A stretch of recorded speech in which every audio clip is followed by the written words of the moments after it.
Hey everyone, it's Friday. Here we are again on another edition of You Need to Hear This. This is my favorite thing to do each week because I get to connect with someone I really admire and I get to learn something new. And I hope you learn something with me. I have my note. I've gotten smarter over time as I bring a notebook because I'm like, people say some really good things. So today we will have Meredith Watkins, and she's just asked to join us. So let's add her in.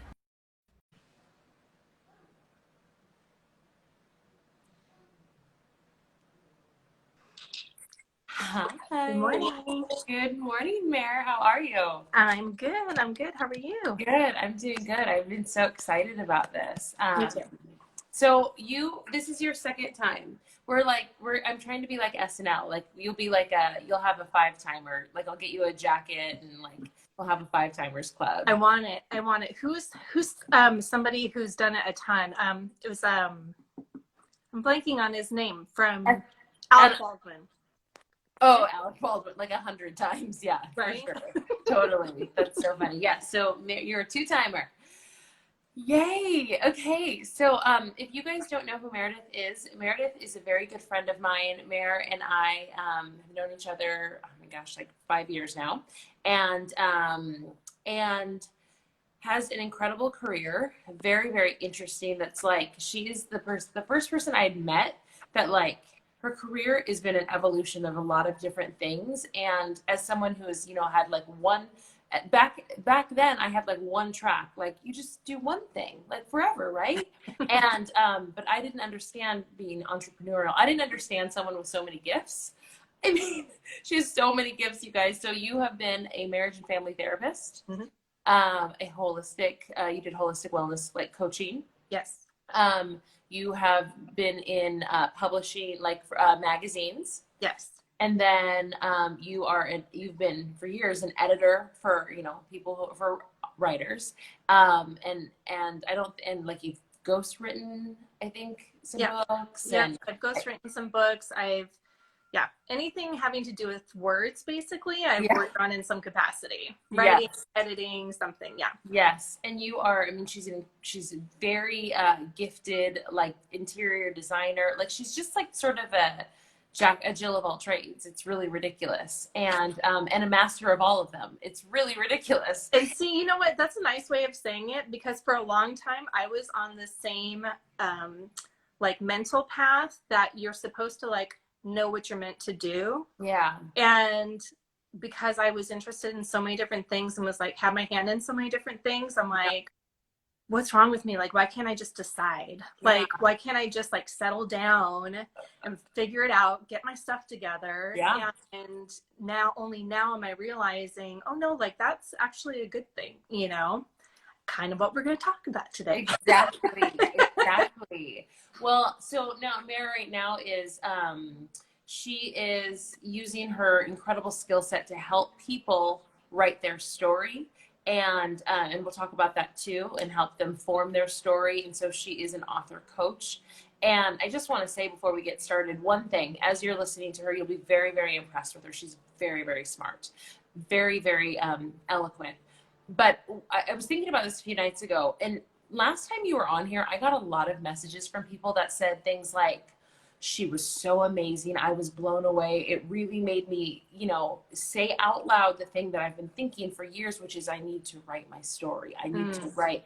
And then they followed up with, but I don't think I could ever work with someone like her, because all Oh of a sudden gosh. you being in this platform means therefore like you're up here and somebody else is like, and it was so interesting to me how many messages like that I got. And I thought, but boy, that's really a reflection of stepping out bravely and like owning your story and having some courage, but then putting like really quickly putting that caveat, putting that wall in front of yourself, right? That self deprecating, like, but I couldn't do this. And I just Right. remember thinking, no. And also they can work with you. It actually would be very easy to work with Of you. But I course. just thought, man, it's so interesting. We get these little moments of courage and then we back down really quickly because it's really uncomfortable to be courageous. It's really uncomfortable. Well, and I think that and this is just all encompassing, but we tend to like put ourselves in certain categories and other people in other categories. Yeah. And we think like they can't interact with each other. Like they need to be separate. So there's me, my life and what I do. And then there's what I perceive her to be. Yeah. And therefore we are separate and we can't, like, those things cannot coexist. Right.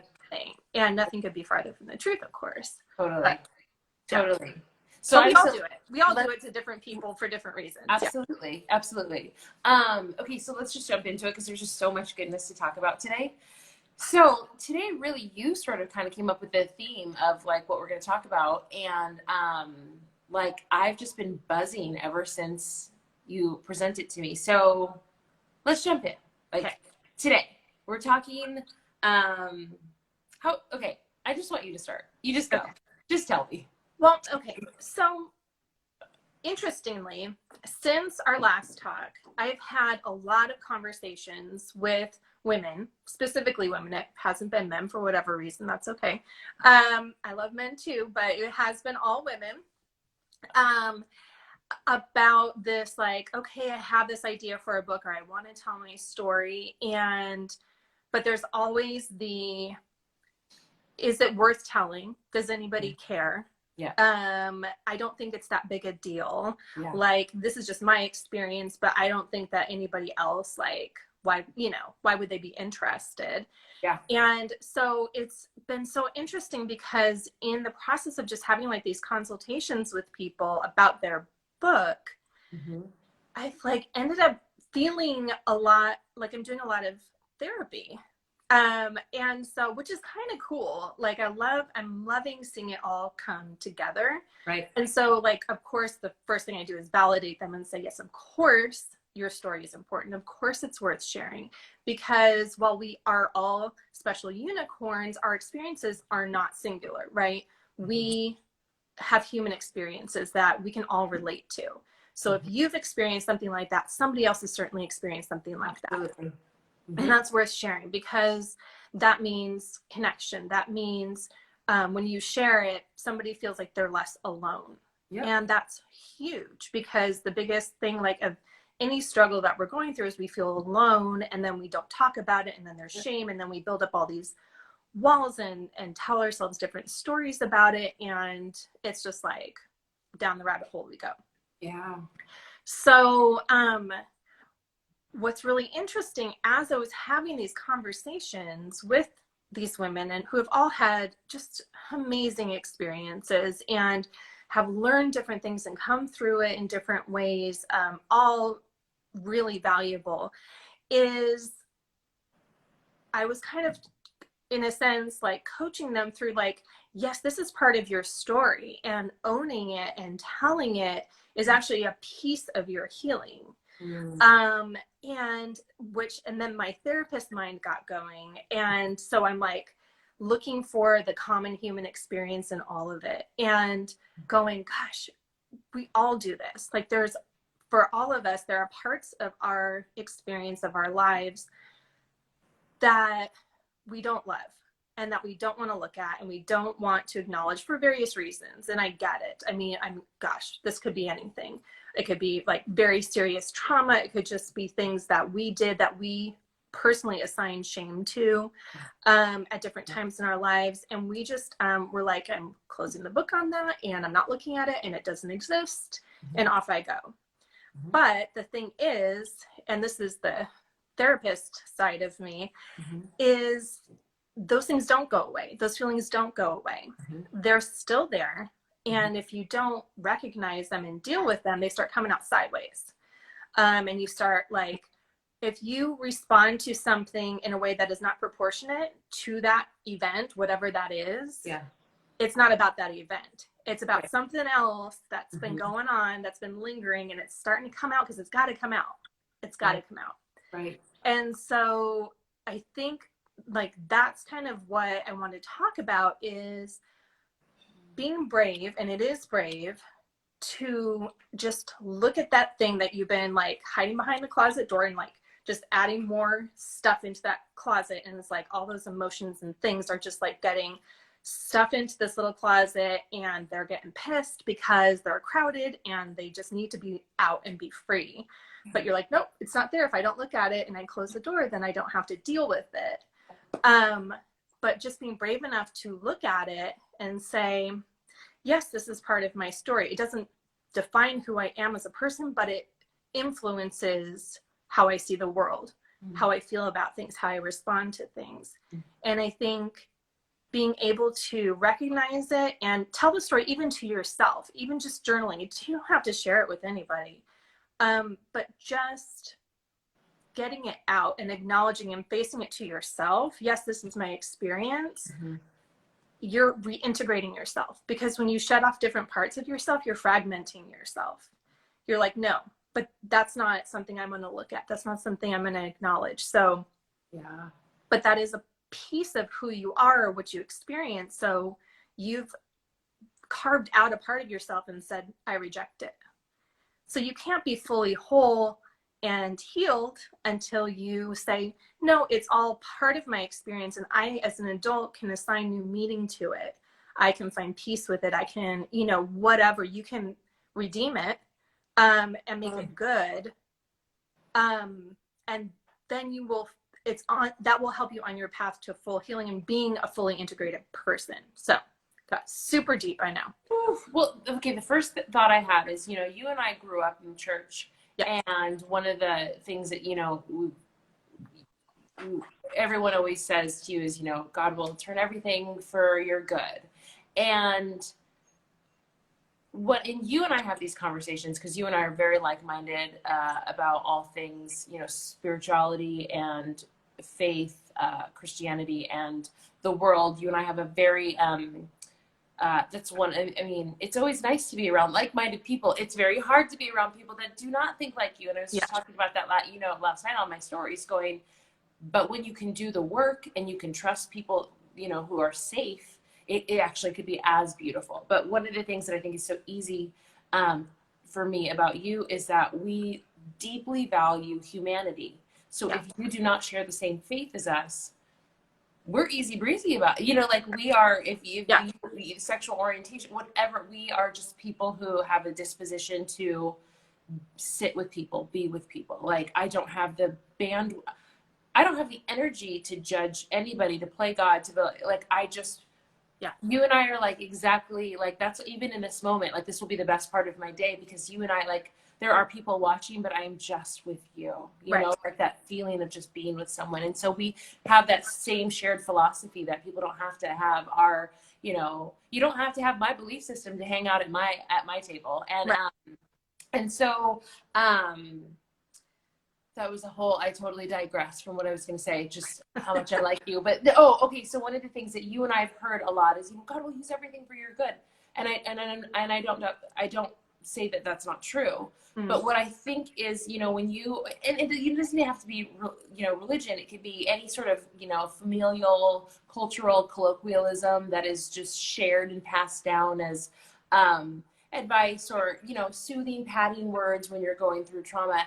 I think what we've missed, and I want to, in my own parenting, do a good job of, is I can say something like that to my kids, but make sure that you are clear, you are modeling, you are explaining what that actually means. Right. Because I do believe that's true, but it's exactly what you said. There's work to be done. And it's not, here's my trauma and tragedy. And, even, it doesn't matter how long the time period is, 10 years later, 5 years later, a week later, whatever, God using it for my good means, it doesn't mean it just happens. There's work that has to be done, and internal work. And because you can we all know this, we all have life traumas that we can bury and bury and bury, and they can stay there. Mm-hmm. Or you can choose to own them. You can choose to look in the dark, scary places and put light into those places and do the work, which is painful. And like you said, it's brave. It takes courage. And then that is the work of, I believe God, or whatever you believe, using our pain for good. It just doesn't happen. Poof. It's not like one of those things, but like one day it'll all make sense. No, it's an intentional. No, that has never happened to me in 40 years. all of it making sense. But, Yeah. you know, like, and we were talking about even examples, what we were texting before this, and you were sharing, I know you're going to share an example, but, you know, for example, like I grew up without a dad. Mm-hmm. And how was that good? I spent an entire lifetime going, how was that good? How Right. did that work out for me? It has caused me so much pain and so many roads and a lifetime dealing with abandonment. Don't tell me that that's going to be good. But as I have spent a lifetime working on it, working through it, and the hard thing about, I think, being a kid is that it just takes a long time to become an adult and to really see, to be able to look back and go, yeah, it sucked, you know, being abandoned. It sucked not having a father. I really could have used one. Maybe not that one. And I do recognize that I do think I feel protected from that one. Sure. But I could use a good dad. But only time has been able to give me the perspective of, well, some people had dads and maybe they weren't the greatest. Like this is the life I have. This is the story. And there's so much beauty in my story. And I've been able to use that pain. I've been able to see, you know, you and I see suffering all over the world. Like we see pain and suffering. And so I know that thing that I suffered, while it was hard, it was not the greatest suffering on earth. I mean, I just feel like it's taken years for me to have the perspective to go, I'm not ashamed of that as a part of me, both good and bad. And so I don't know. I just think like I want to demystify for my children, like everything will just work itself out. No, sometimes it doesn't. And sometimes you're going to be required to do some deep work to reconcile this, if that makes sense. It totally makes sense. And I think it's really important to say that some things just suck and they're terrible and they never should have happened. Yeah. And there's no like, well, what's the bright side of this? Yeah.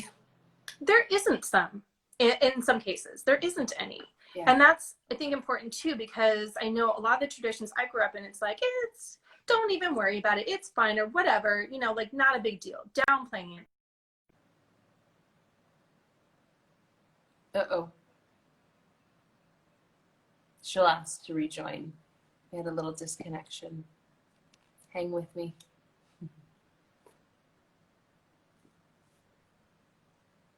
Oh, here we go.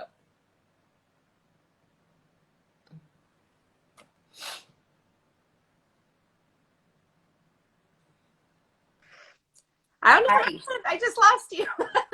You're back. I'm back. Anyway, I think it's important to acknowledge that sometimes things just suck. And there's no like way to spin it to make it good, because some things are just bad, and that's okay to say. And you can assign new meaning to it moving forward. You can be like both and. Like, yes, it sucked. Yes, it was terrible. And there's no excuse for it. Like in the case of, you know, trauma, like somebody really abused you or hurt you. Like, let's not sugarcoat that and say it was, you know, but, you know, I'm better for it now, but like, it's important to say it was terrible and it shouldn't have happened and it was wrong and it wasn't your fault, etc. Right. You have to do that first. Yeah. You can't skip ahead to the end and be like, you know, okay, now I'm going to reclaim that story and assign new meaning to it. You have to first acknowledge and feel the feelings of it, right? Because that's another thing a lot of people have a hard time is actually feeling their feelings, or they're afraid of their feelings. Because they're so overwhelming and they're so intense that they feel like they're going to kill them. And so they will do everything to avoid them. And that's where addictions come in, and eating disorders come in, and self-harm comes in, and all kinds of stuff that we don't speak about in polite company, so to speak. But that's real, and people are suffering all the time because they're not allowed to, they don't feel like they have permission to feel their feelings, or just to say, yeah, that sucked. And that's super important. You got to start there and feel those feelings. And if you need a professional therapist to do it within a safe environment, do that. You know, because sometimes you just need somebody else to outside of you to go, oh, that was inappropriate. That was not okay. I've had that experience in with my own therapy. just relaying something that I thought was normal. And she's like, hold up. Yeah. That's not Rewind. okay. Yep. And I was like, what? Like, that blew my mind, Yep. you know, that she was like, yeah, that's unacceptable. That's boundary crossing. And I was like, no idea. Yep.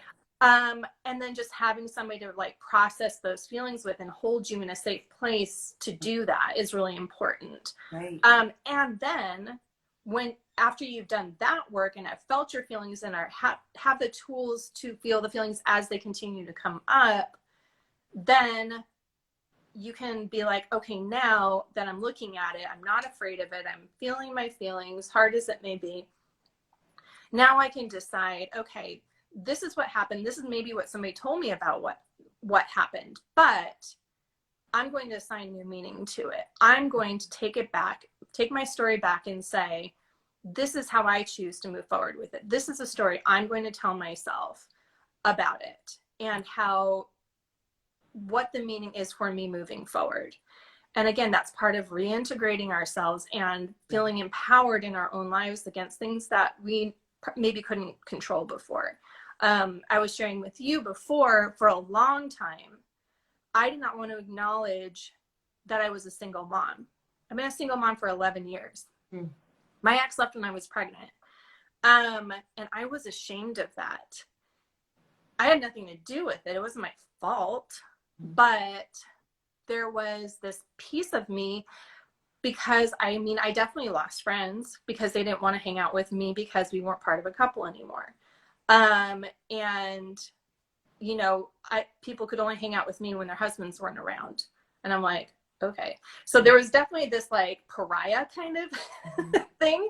Like, you're a single mom. We're not sure what to do with you, I guess. I don't know what people are thinking when they act the way that they act. Right. But it was definitely like, okay, we don't know what to do with you. It's not normal anymore. We feel sorry for you, but I'm just going to keep you over there. So and I was just like, I'm just going to find somebody else, and I'm not going to be a single mom for very long. And here I am 11 years later. And really not acknowledging that piece of who I am, my lived experience, is not doing me any favors. And so being able to finally be like, yeah, I am a single mom. And you know what? I kind of like it now. I mean, I do. And so it's like we built a really great life for ourselves, me and my daughter.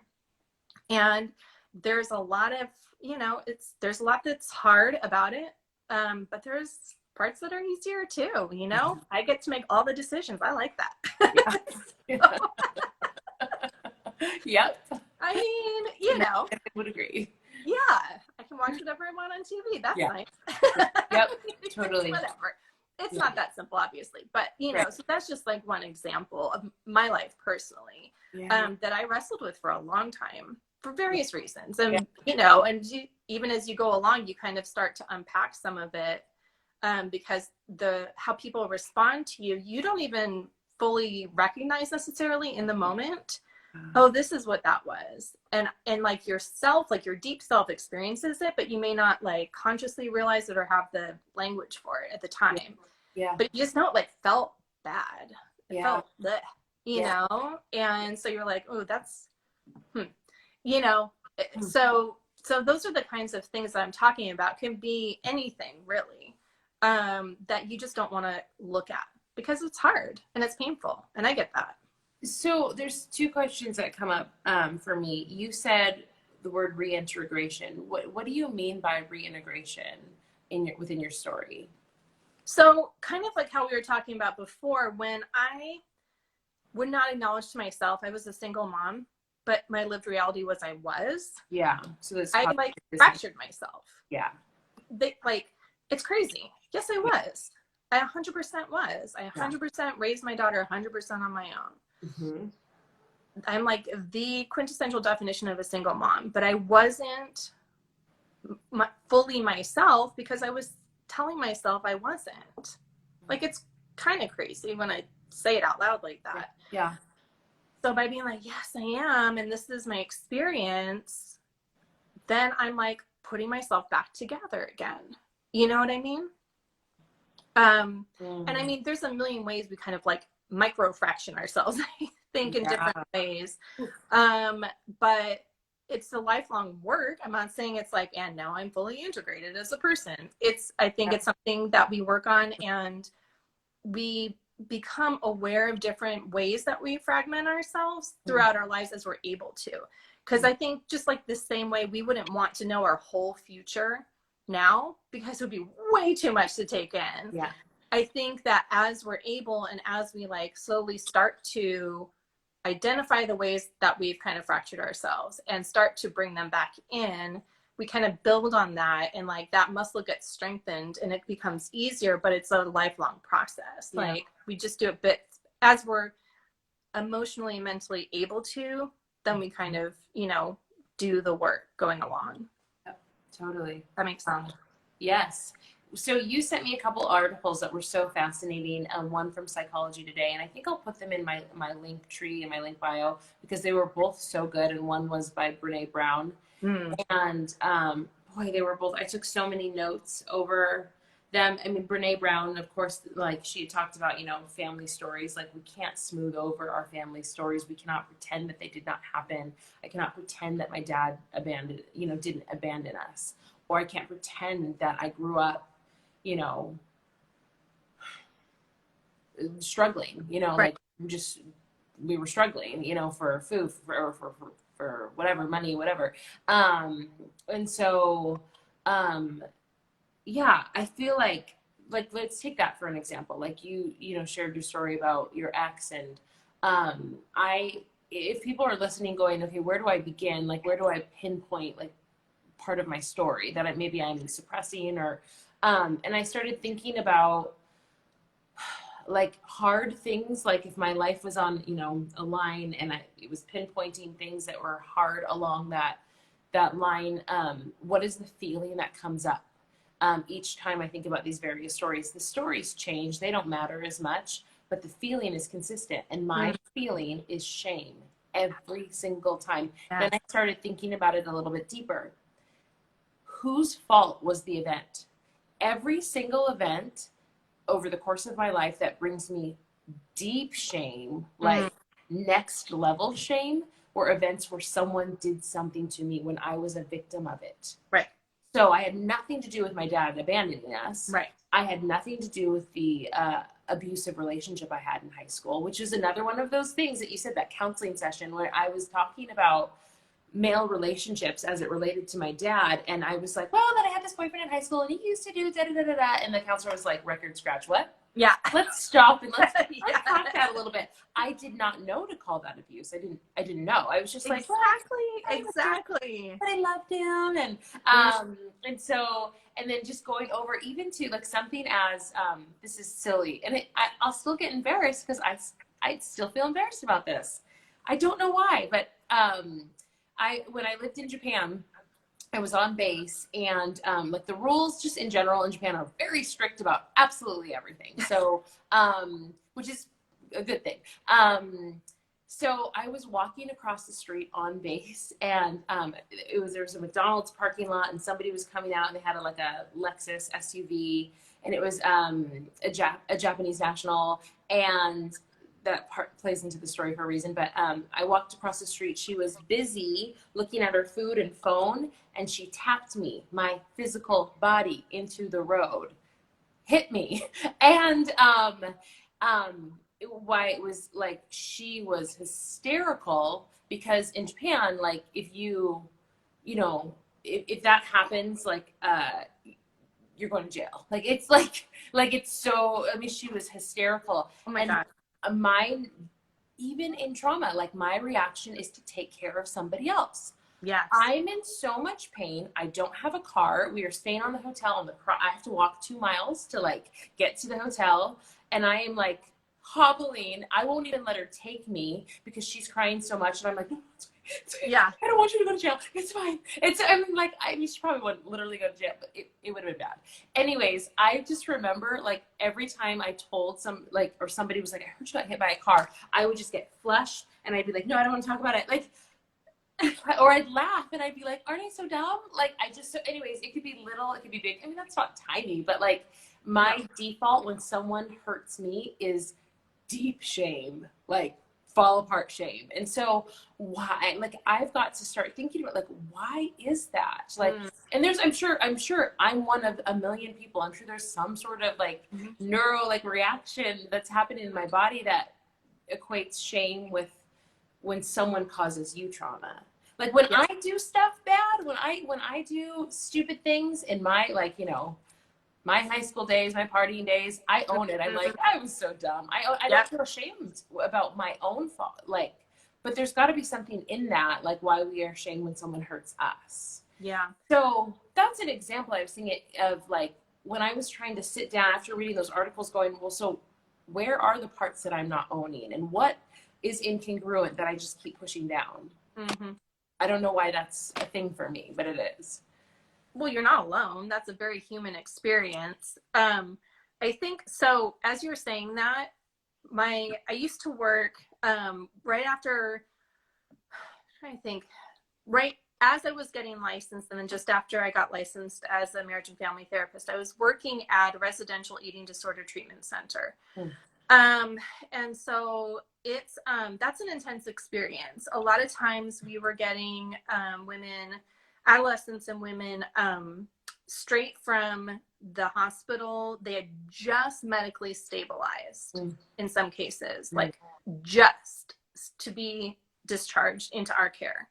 So I mean, there was a lot going on, or there's a lot, they were coming bandaged from their self-harm, and they were like, it was very intense. Mm-hmm. And so one of the things that I did as a therapist there was I taught this emotional regulation class.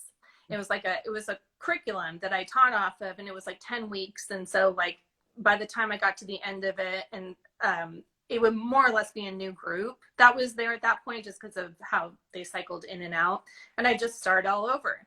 So one of the big things that we talked about and spent time on was the difference between guilt and shame, what the feelings are and what their purposes are. Because people use them interchangeably, and they're not the same thing at all.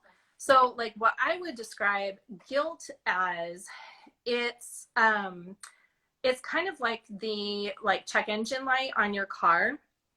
It's coming on to tell you something's wrong, that you need to take a look at. And so guilt is usually like something I did to offend you, let's say.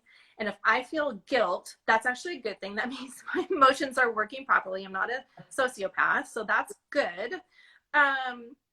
Sociopaths don't have any sense of shame or guilt, and so that's good. But its only purpose is to alert you to the fact so that you can make amends for it. And then guilt served its purpose. There's no more need for guilt. It's done. So like, just like you wouldn't like attack the light. You wouldn't be like, don't tell me something's wrong with my car. I don't need to know that. You'd be like, oh, okay, I'm going to go take it in and get it fixed. Obviously. And then it goes off because it did its job, right? So like, that's the function of guilt, is to alert us, just an alert. Hey, you did something wrong there. You should probably make amends for it. And then a healthy person will go, oh gosh, yeah, I did. And I'll go to you and say, Keisha, I'm so sorry. I realized that I did this and blah, blah, blah. And we work it out, and guilt is done. And so, but a lot of times people carry the guilt with them, forever. And it's like, no, the check engine light went off a long time ago. Like, you're done with that. Move on.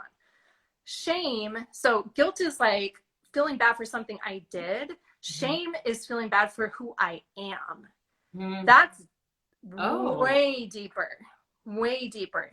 Shame is, I am fundamentally flawed as a person. Something is wrong with me. And that's hard, because it's like, what are you going to do about that? You can't make amends if you believe I'm fundamentally flawed and there's something just at my core that's wrong with me. Right? And so, but a lot of the shame is, we interpret that from messages that we get from other people. You're a bad girl because you did this. Not, hey, that behavior wasn't great. I don't care for that, acting out. You are a bad girl, right? That's different. That's why like separating behavior from who you are, identity, is super important.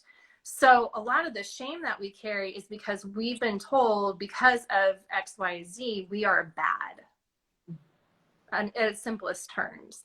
And so then really being like, recognizing as an adult, no, actually, that was wrong. That was your woundedness that you're putting on me, and it was probably passed down from theirs, and this is how it goes. But saying, actually, no, that stops here. I don't accept that anymore. I'm not going to do that. I'm not going to believe that anymore. Again, that's easier said than done. Therapy helps sort that through. That's a process. Yeah. But those are like fundamental differences between guilt and shame. Which is just, it's helpful to have that framework to operate off of.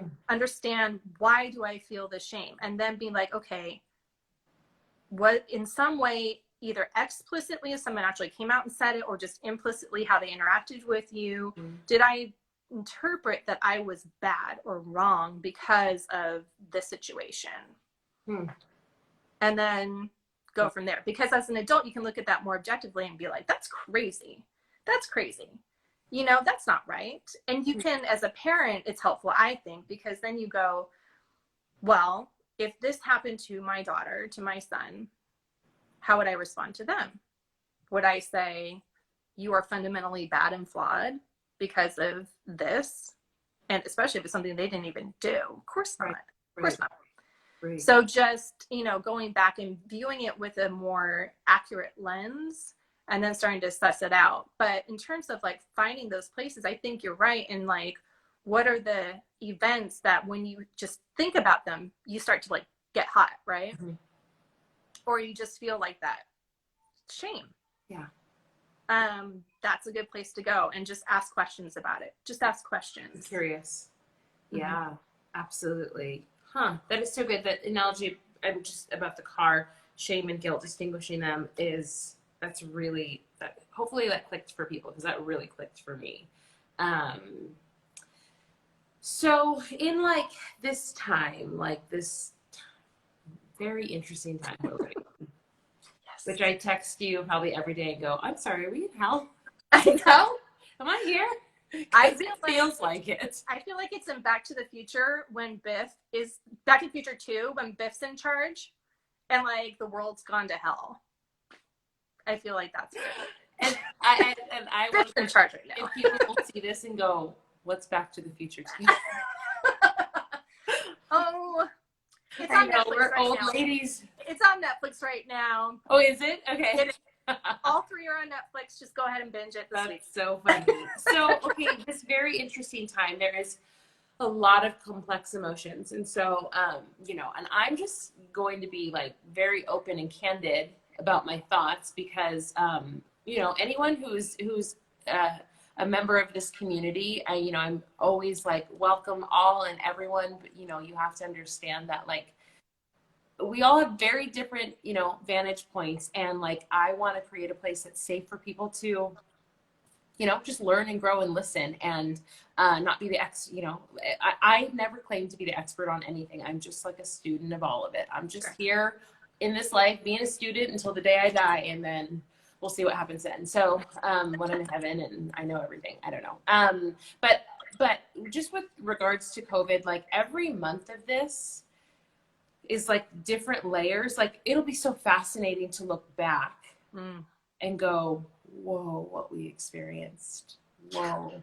And so, you know, I was watching Trevor Noah talk last night and, you know, I blushed. My husband's probably watching, you know how I feel about Trevor Noah. And all feel that way about Trevor Noah.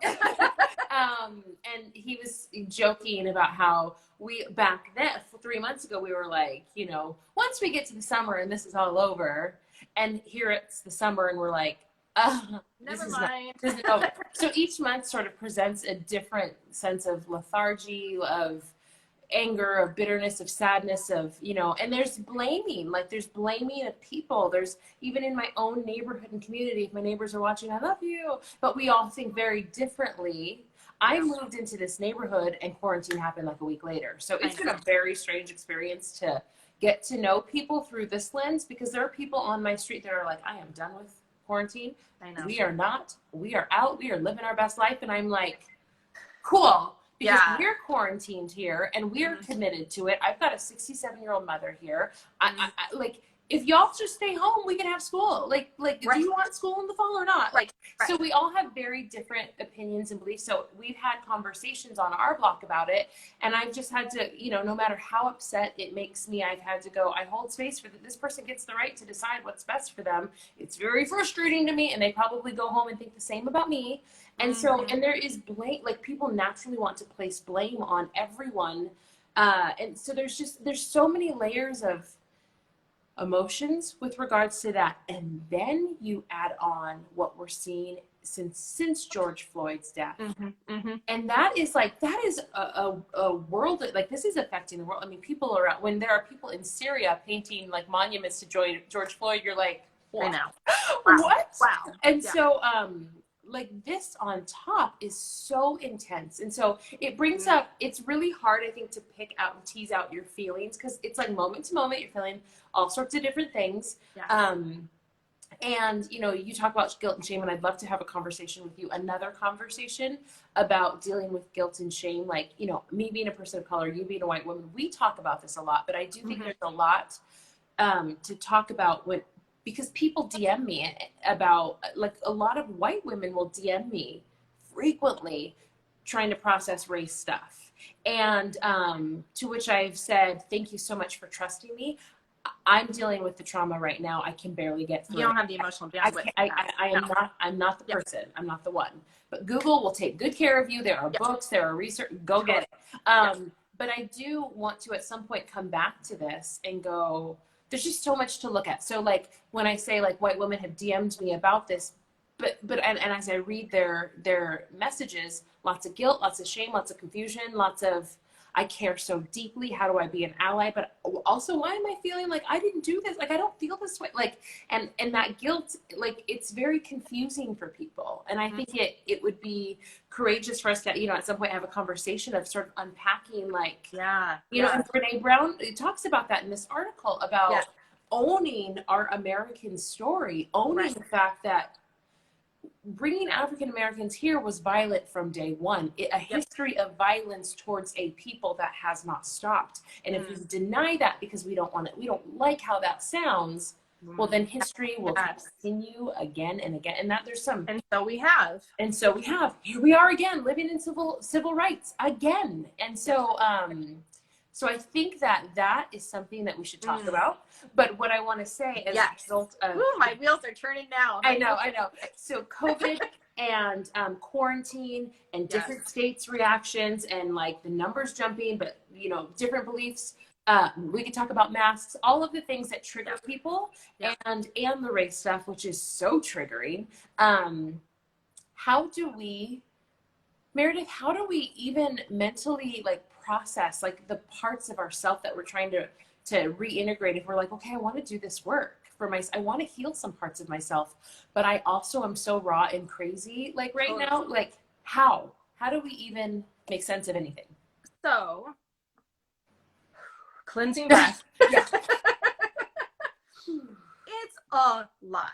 Yes. Let's just stop and recognize the time we are currently living through is traumatic. I can say that. A lot of people are like, I'm not a mental, you know, health professional. Well, I am, and I'm saying you are. Officially, the word is out.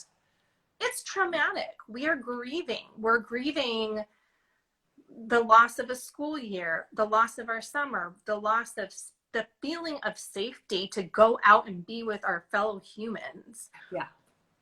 Let's just stop with that right there. Like, that's huge. Yeah. We're grieving a million things and dealing with, you know, confusion and fear and uncertainty and all the things that we don't like feeling, but we don't have a choice because here we are. Yeah. And then it's just like this perfect storm where we are coming, you know, to a major reckoning with civil rights. And it's important and we need to, but it is also, there's only so much emotional bandwidth every person has. Right. So maybe this isn't the right time for you to unpack your childhood wounds. You know what saying, if you are having a hard time getting through the day because of just life, which, hello, yes, then maybe just enough, like, I'm going to put a pin in that for later. Yeah. When I'm not, because like anytime you're in the middle of a trauma, you should not be making any major decisions. You should not be like trying to make things harder for yourself, basically. You need to be tender and kind and do what you need to do to survive, and also do it in as healthy a way as possible. So if like, and I know that you've been very good about this and intentional about, I'm not going to, watch the news right now. I'm not going to do this. I'm going to get outside.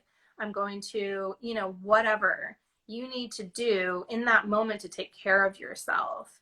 Do that. So one example, and it's not this current time, but when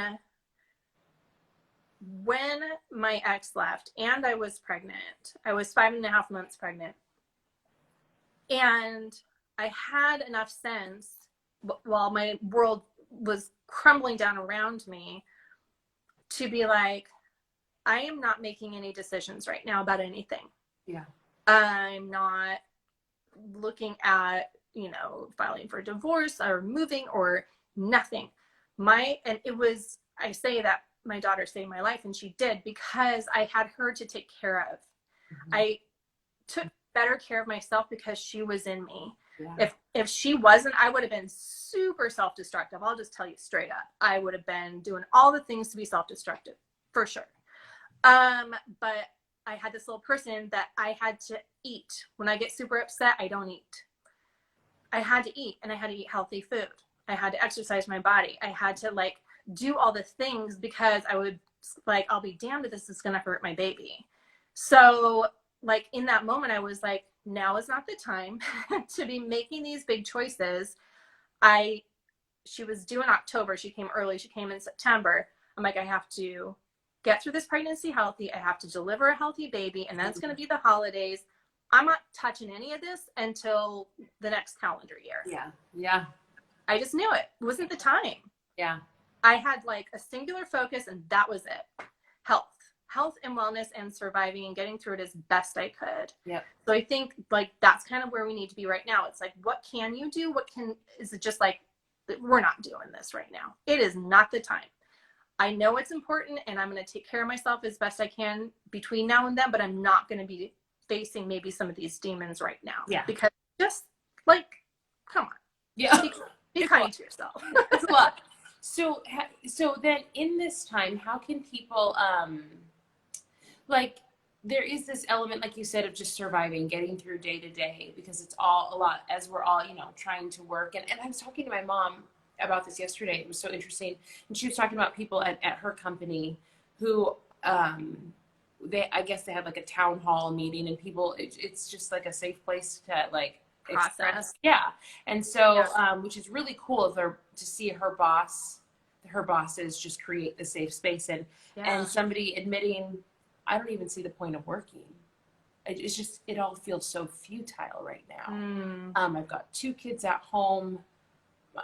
I just can't. And so that person was very brave to admit what is true and what everyone is feeling. Yeah. But like, so going through what we're going through, how do we do it as well as we can? Like I can see the future and go, I want to be able to look back and go, I wasn't self-destructive. Like, I'm not pregnant, but I didn't cause more damage. This is not going to be another wound on top of a wound on top of a wound. So like I always say, when I write posts about health, I am like, not writing right now about, lowering your inflammation, even though that's what I'm telling you that without telling you. I'm like, just have you drank water today, friends? Right. Have you had some vitamin D, some oxygen? Have you go for a walk? Just a quick hot lap. Honestly, I guarantee, she's coming back. She'll come back. I guarantee that most of us are not getting enough oxygen to our brains right now. There's days that, here, she's coming back.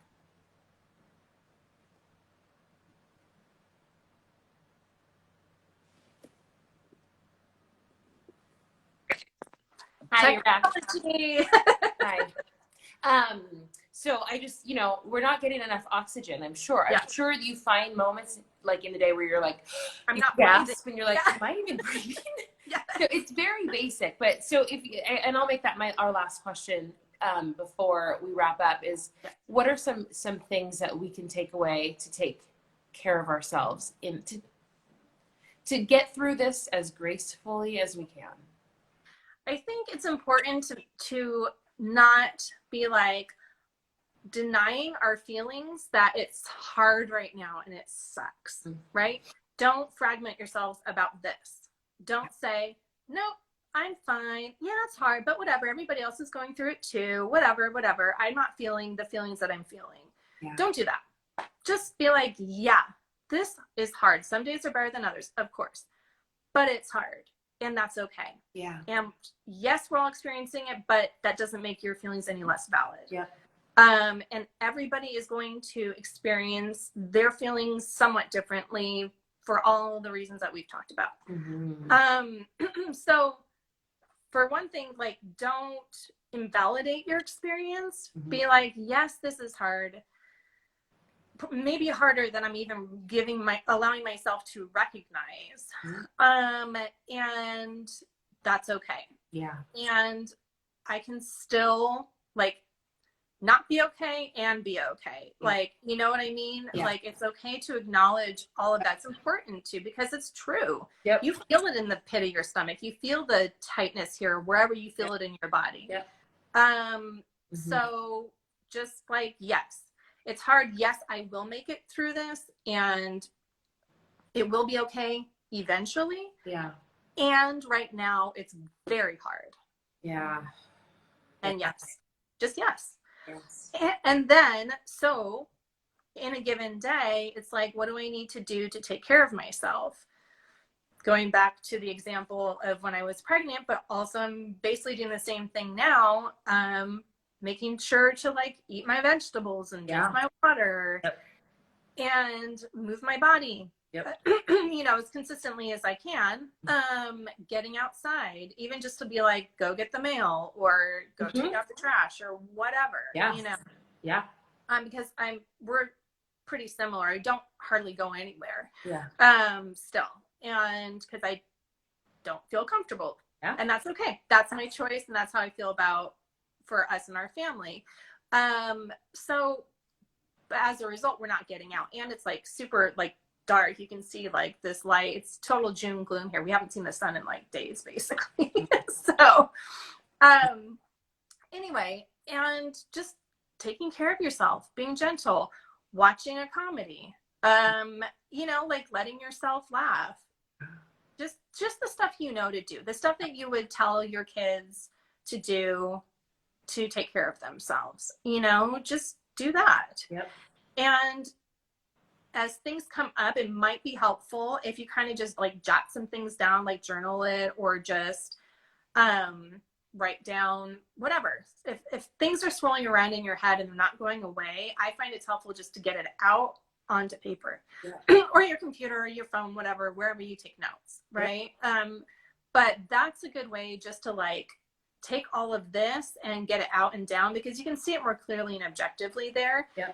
And put it aside. You don't necessarily even have to deal with it right now, but it's just like, it's one of the ways that you can deal with all the things that are going on. And then as you feel stronger and you have more bandwidth to start to deal with things, then you do that. But, keep it simple. You do. And I think it's really important, like, and that's why I love when you said, we're not all therapists, but I am, and I'm telling you, this is hard. And that's very helpful. And I think so many of us, not everyone, but so many of us have always been, well, actually all humans look for approval outside of themselves. I mean, just, from infancy, that is just the way humans are. And so I think it's really important to validate yourself and your own thoughts, to say, you can tell me your worst story and it doesn't take away from mine. There's no hierarchy like, oh, no, it's so hard for her. How dare I even feel that? you can feel this and I can feel this, and we can actually just experience it like together. And so I think it's really important for everyone to say to themselves, you know, whatever they're feeling, to just, I acknowledge it. I see you, you are here. And like, I love the check engine light. Is it guilt? Is because guilt, you're right, will serve and you a purpose, and then it's no longer serving you. Our guest last week said that. And so like, to move through things, I think we will move through some emotions a little bit better if we just acknowledge them and see what their purpose is, and then move on. So I think that's important.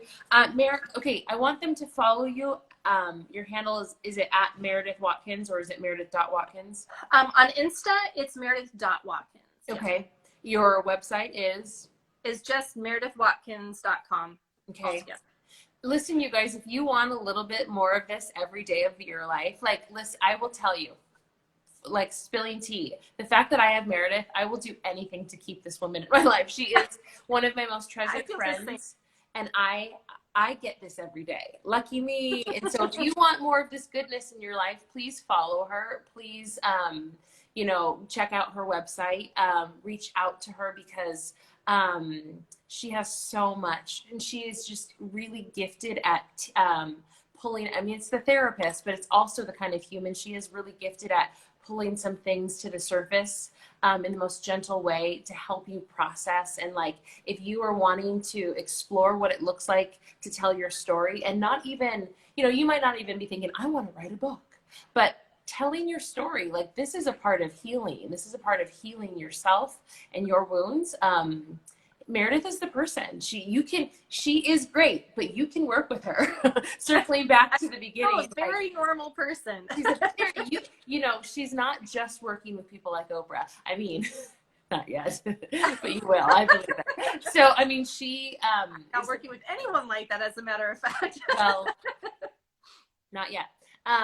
But please reach out to her. Please follow her. Like, you know, I know you love hearing people's stories. You love hearing from people and connecting with people. So I'm just so grateful for your time. I like learn so much from you every time. So this is our time too, but we're getting to the 5-Timers Club. I'm going to order the jacket, the 5-Timers Club jacket. Let me say, we've already established like 2 or 3 others. The other conversations we need to have. I like making notes right now. So anyways, have the most wonderful day. I love you. Take care of you. Okay. Love you too. Bye.